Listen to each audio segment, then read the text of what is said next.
तुझे देख देख कर नजर नहीं भर रही मेरी। अल्लाह का बड़ा एहसान है हम गुनहगारों पर, शुक्र है उसका। मेरे बच्चे को खैरियत के साथ वापस भेज दिया उसने। शुक्रिया भाभी। हाँ सर बेटा, हमें कुछ तो बताओ कि वो कौन लोग थे, कहाँ ले गए थे तुम्हें और तुमसे क्या चाहते थे? मुझे कुछ नहीं पता अबूजी, मैं उनमें से किसी को भी नहीं पहचानता। मुझे तो ये तक नहीं मालूम कि वो लोग मुझे कहाँ लेकर गए थे। काफी लंबा सफर था और मेरी आंखों पर पट्टी बंधी हुई थी। मुझे सिर्फ वो कमरा याद है जहां मुझे कैद करके रखा गया था। लेकिन उनकी गुफ्तगू से तुम्हें कुछ तो अंदाजा हुआ होगा। नहीं भाई, उन्होंने एक दूसरे का नाम भी नहीं लिया मेरे सामने। हैरत है, कुछ समझ नहीं आ रही कि ये मामला क्या था। दफा करो, छोड़ो उन लोगों, ले गए होंगे किसी गलतफहमी में मेरे बेटे को उठाकर। गलतफहमी दूर हुई, वापस भेज दिया, छोड़ो इस बात को बस। हाँ, तुम्हारी माँ ठीक कह रही है, यकीनन उन्हें कोई गलतफहमी हुई होगी।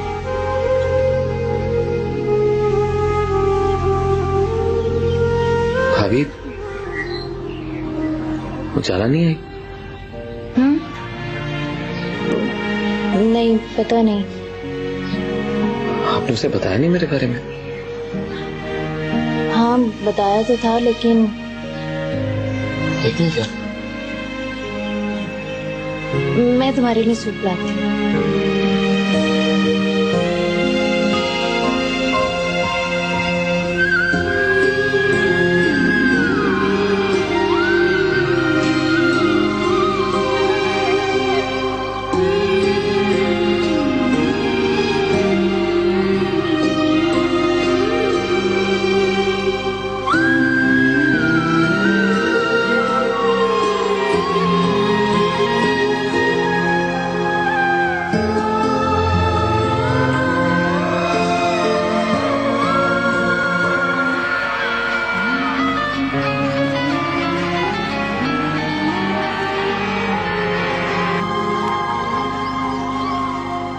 हेलो।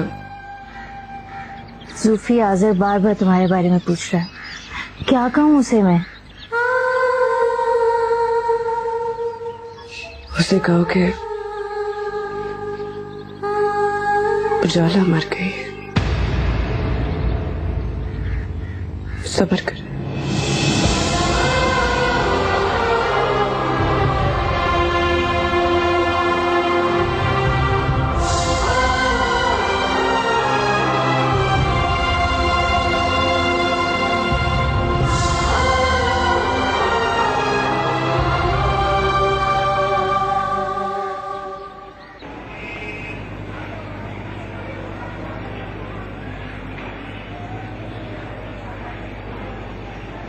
अस्सलाम वालेकुम अम्मी। अरे वालेकुम सलाम।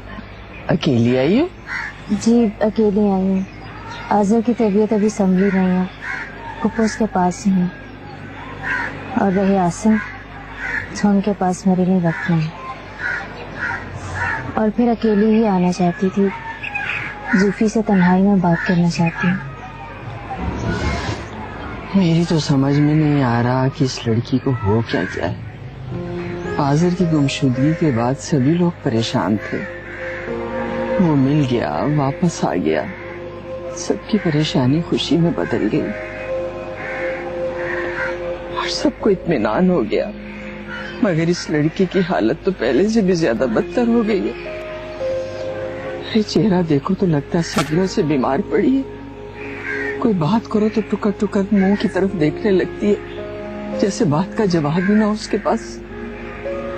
और मुस्कुराहट तो चेहरे से इस तरह से गायब हुई है कि जैसे कभी मुस्कुराई ही ना हो। इसे क्या हो गया है जबीन? अम्मी यही तो पूछने आई हूँ उससे। पता करो कहीं कोई आज़र से नाराजगी तो नहीं चल रही उसकी? नहीं अम्मी, ऐसी भी कोई बात नहीं है, और अगर है भी तो मेरे इल्म में नहीं है। मुझे तो कुछ भी नहीं बताती बेटा। मेरी तो किसी बात का जवाब नहीं देती। तुम पूछो। इन्हें सब्जी का पुलाव बना रही हूँ, जूफी को बहुत पसंद है ना, मैंने सोचा उसकी पसंद की कोई चीज बना लूं। तुम बताओ तुम्हारे लिए क्या बना? कुछ भी नहीं अम्मी, कोई एहतमाम करने की जरूरत नहीं है। मैं जूफी से बात कर लूं तो मैं खाना बना देती हूँ। खाना मैं बना लूंगी बेटा, तुम जाओ दोनों बहनें बातें करो।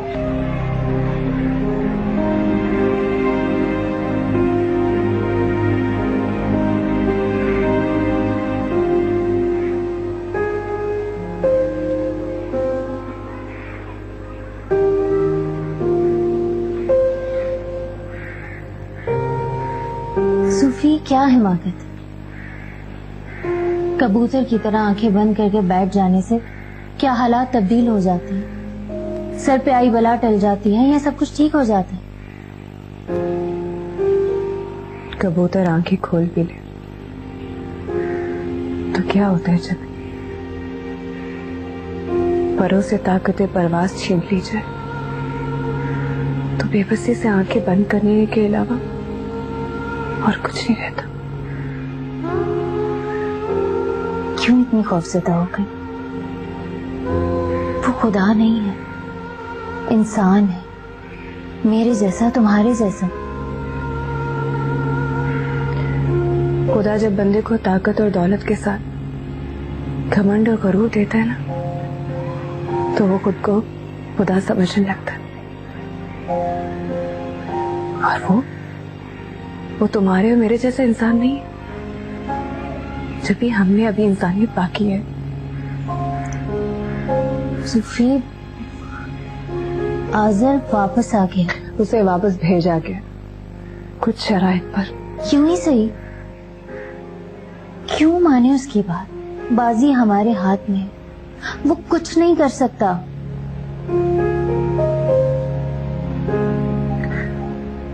जमीन के जिस टुकड़े पर हम रहते हैं जब भी, वहां बाजी कभी बेबस हम मुस्लिम लोगों के हाथ नहीं आती, हमेशा जालिमों की मिरास रहती है। मुझे सिर्फ आज़िर की परवाह नहीं है, तुम्हारी, आसिम भाई की, अम्मी अब्बू की, इन सब की। और इन सब की खातिर अगर मुझे अपनी जान की कुर्बानी देनी पड़ी ना। सुनो, बेवकूफ मत बनो। बात सिर्फ जान की या इज्जत की नहीं है, उसूल की है। क्यों झुके उसके आगे? क्यों माने उसकी हर नाजायज बात? अंधेर नगरी है क्या? मेरी बात कान खोल के सुनो, तुम ऐसा कुछ नहीं करोगी। हम सब तुम्हारे साथ हैं, अकेली नहीं हो तुम। नहीं छवि, मैं अकेली रह गई, बिल्कुल अकेली। तुम सब लोग कहीं बहुत पीछे रह गए और मैं बिल्कुल तन्हा किसी स्याह अंधेरे रास्ते पर चल पड़ी।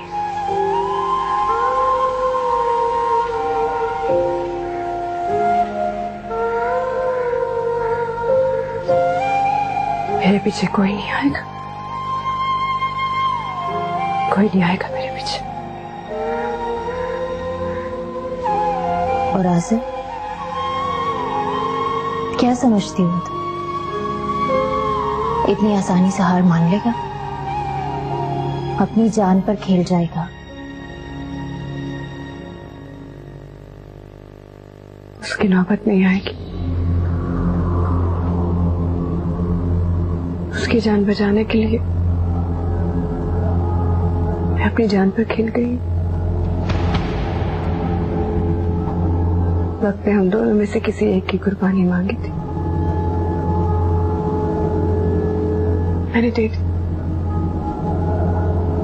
अब उसे कुछ नहीं होगा।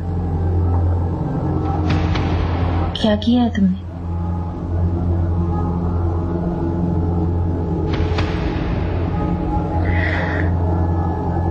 निकाह।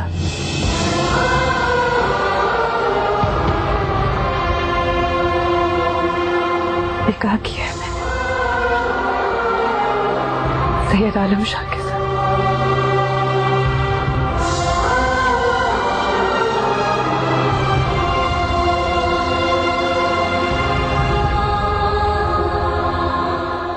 जो चले जहाँ से गुजर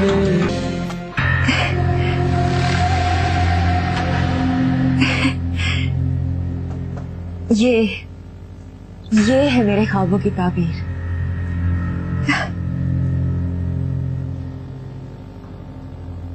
ख्वाब थे या पुल सराग का सफर तय किया है मैंने। चलते चलते पांव जख्मी हो गए, आंखें थक गई, सांस टूटने लगा। तब जाकर यह ताबीर मिली है मुझे। आपको आपके ख्वाबों की ताबीर मुबारक हो। कल शाम ये विल पढ़ने के लिए बैरिस्टर अयूब यहाँ आ रहे हैं। And he is most welcome. मेरे ख्वाबों की ताबीर में अभी कितनी देर बाकी है? तुमने शायद ठीक से सुना नहीं। पांव जख्मी हो जाते हैं, आंखें थक जाती हैं, सांस टूट।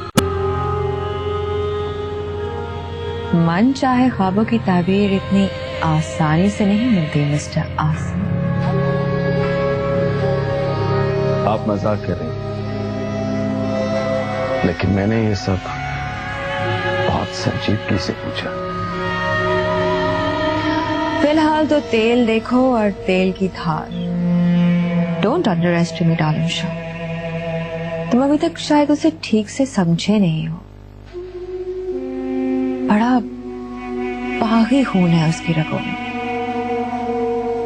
इतनी आसानी से हार नहीं मानेगा वो। बल्कि यूं कहो कि जंग तो अभी शुरू हुई है और जंग के आगाज में तुम्हें तुम्हारे ख्वाबों की ताबीर देने का अहमकाना काम मैं नहीं कर सकती।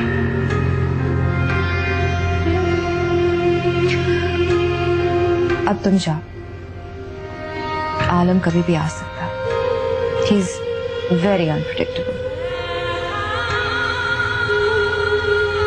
ठीक है, मैं चलता हूँ। आप शिफ्ट कब हो रही है? जल्द, बहुत जल्द। दावर शाह ने जो छोटी मोटी प्रॉपर्टी और ये घर मेरे नाम करवाया था,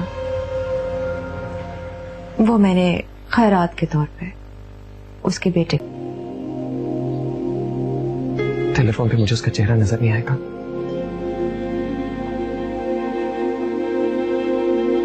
मैं उसकी आंखों में झांक कर यह सवाल पूछना चाहता हूँ। उसकी आंखें झूठ नहीं बोल सकती। अच्छा तुम कहो तो मैं फोन करके बुला लूं उसे। अम्मी,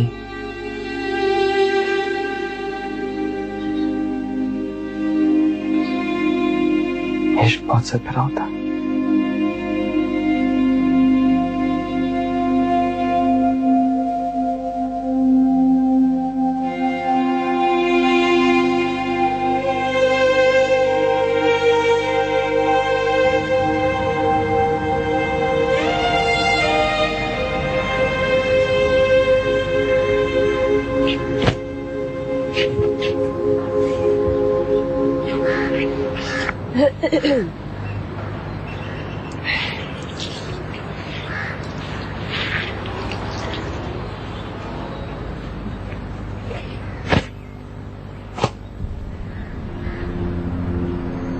काफी मसरूफ लगती है।